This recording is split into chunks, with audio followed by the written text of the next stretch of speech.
C'est un féru de l'humour à texte. Il a été lauréat du prix RFI Talent du Rire. Merci d'accueillir sur ce plateau Bassek Fils Miséricorde.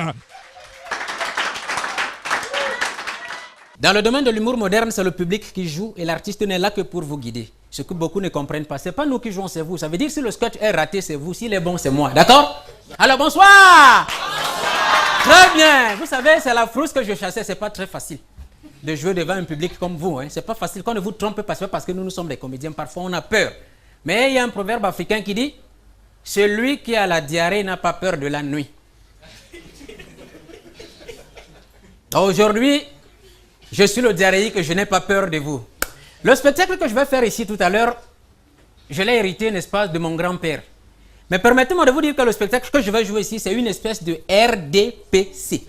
C'est-à-dire rire et divertissement avec un public chaleureux. On va d'abord chanter une petite chanson, parce que c'est un petit reggae traditionnel. Vous allez dire, Bassek est déjà là. Il est là, Bassek est déjà là, il va parler. Bassek est déjà là, il est là, Bassek est déjà là, il va parler. Mon grand-père m'a toujours dit, quand vous êtes deux dans une chambre, ta femme et toi, faut jamais dire qui a pété. Si c'est pas toi, c'est que c'est elle. Il va parler. Bassek est déjà là, il est là, Bassek est déjà là. Il va parler. Mon grand-père m'a dit, si ta femme te dit je vais te quitter, sache qu'elle t'a quitté depuis. Et si tu la vois encore à côté de toi, sache qu'elle attend juste que son nouveau mari lui envoie l'argent pour déménager. Il va parler. Bassek est déjà là. Il est là. Bassek est déjà là.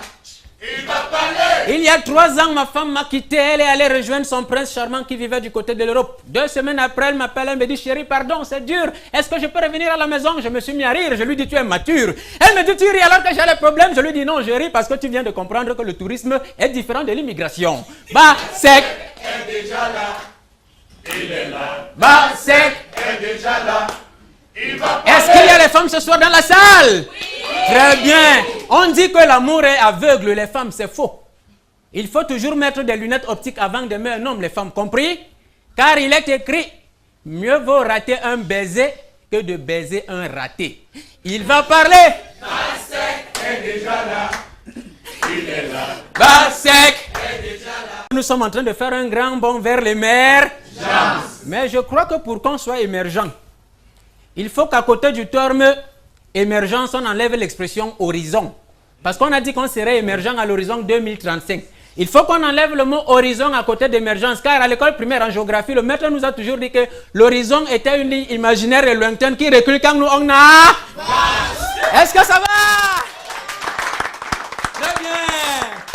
Bien.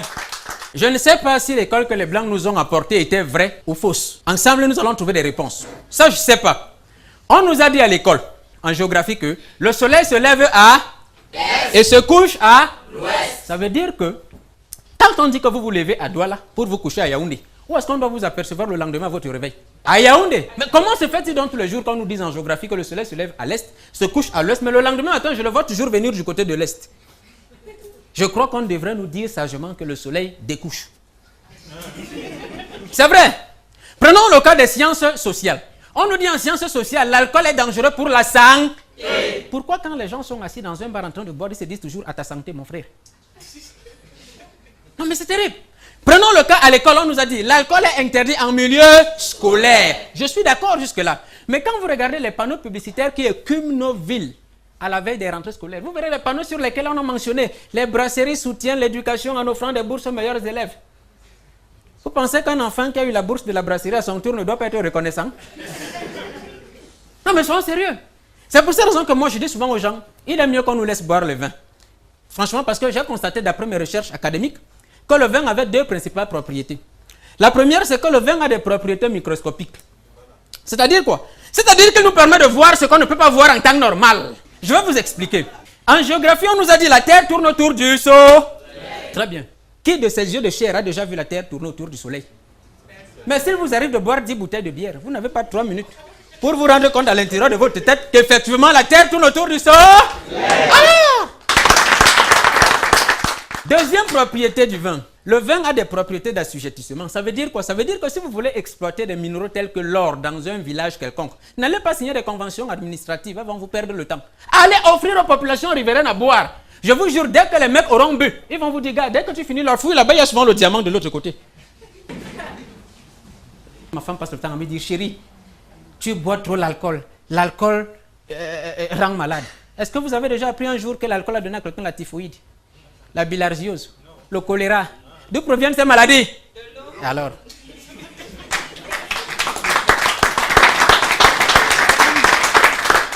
rendrons un hommage au vin en lui récitant ces 10 commandements. Vous allez compter, on y va. Je suis le vin ton Dieu et n'ai point d'autre boisson sur ta table. Tu ne verseras pas de pension alimentaire à ton épouse et tu t'en ficheras éperdument de la scolarisation de tes enfants.